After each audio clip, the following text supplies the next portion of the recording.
Hello everybody, Intuition here. Thank you as always for making time and space for us. Today we would like to talk about the Divine Feminine and the Divine Masculine, and how those two energies are taking shape and affecting much of what it is that we are seeing play out in today's society and current events. Something that we see and hear often, uttered by more of the female, feminine energy that exists, is why do men or the masculine energies have such a problem with women? And in order to answer that question, it is important to understand our past and where it is that we come from. The reason why men have such a problem with women is because before we lived in a patriarchy, we lived in a matriarchy. Within that matriarchy, men were second-class citizens because what men brought to the table was looked at as inferior with regards to what it is that women were able and capable of producing and doing. So on some level, men remember this past that was not that long ago and have the imprint of what it felt like, of what it was like to be looked at as inferior, what it felt like, what it was like to not be able to bring so much to the table that was looked at as meaningful or valuable. And so because there is a memory of that, and because there is still an imprint of inferiority, there's a fear that if women are able to realize their strength and their inherent power, then things will go back to what they used to be. Because again, when things were run as a matriarchy, things were incredibly out of balance, just as much as things are out of balance within the patriarchy of what it is that you are seeing here.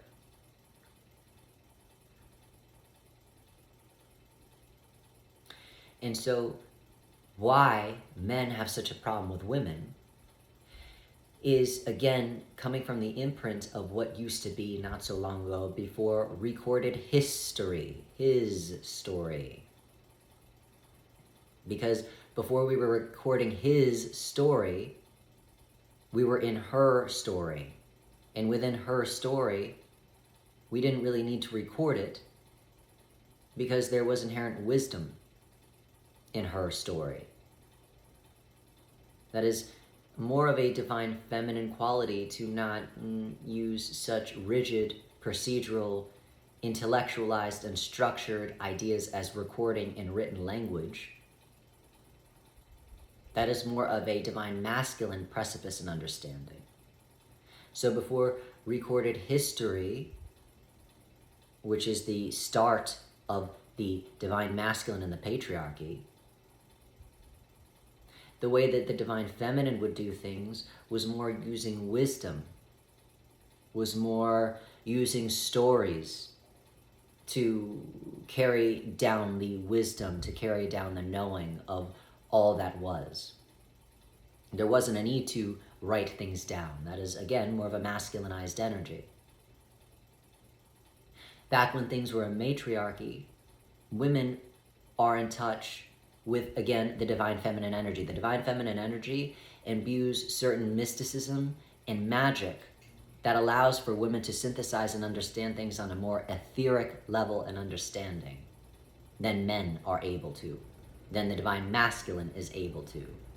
Whereas women are able to run energy through them in such a way that it allows for an environmental shift. They change it through changing themselves, whereas the divine masculine changes things through force, through power, through strength. Women change things through changing themselves, and then therefore through changing themselves, they're able to change the world around them as opposed to overpowering that object in which they're trying to change. And because they understood that, they were able to change energy. And if you were able to change and manipulate energy, you are able to make magic, miracles happen. You're able to defy the laws of gravity. You're able to do things that are magical.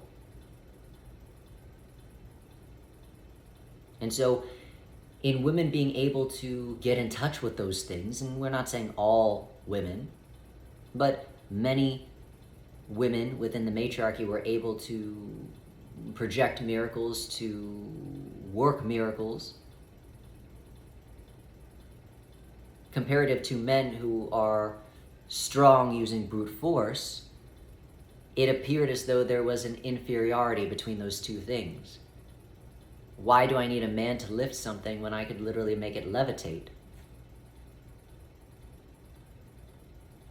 So much wasted energy in you lifting something up, as opposed to me just moving the molecules around energetically, me changing how it is that I'm seeing this object, which then therefore allows the object to change, and I am able to make it rise or make it fall, make it water, make it rain, whatever it is that I want.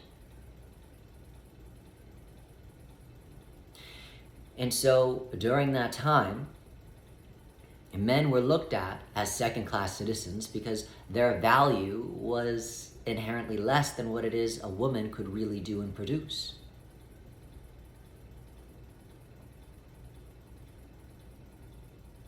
However, what ended up happening is that women took this to the extreme. The divine feminine, the matriarchy, took this to such an extreme that it caused a complete downfall and a cataclysm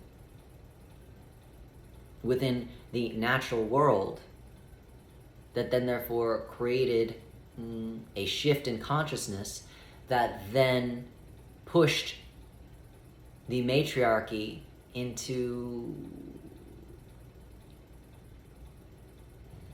submitting and moving into a patriarchy.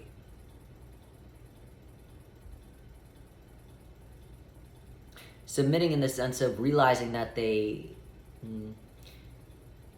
went too far with their power and thought in going too far it would be better to secede, to submit, to allow for more of a masculine energy to move through, to pull some logic into some of what it was that the divine feminine was doing, to dilute some of that power, for lack of a better word.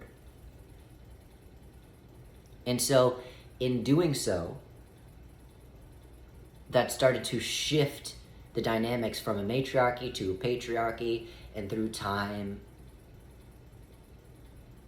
through certain practices used by both the divine feminine and divine masculine, much of the past and the history was forgotten about because, again, the divine feminine thought that they had gone too far, and there was some shame in what it is that they had done in going too far.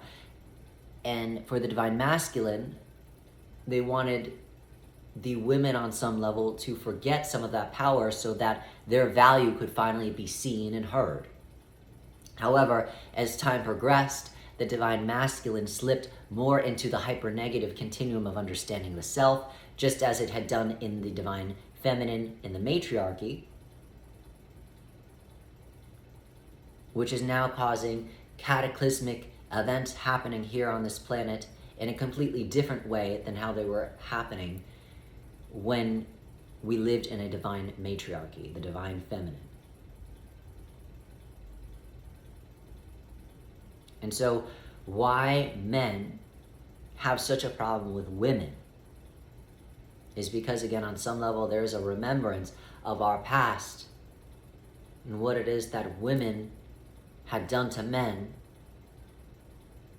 that has caused such a cognitive dissonance between being able to see women as equals.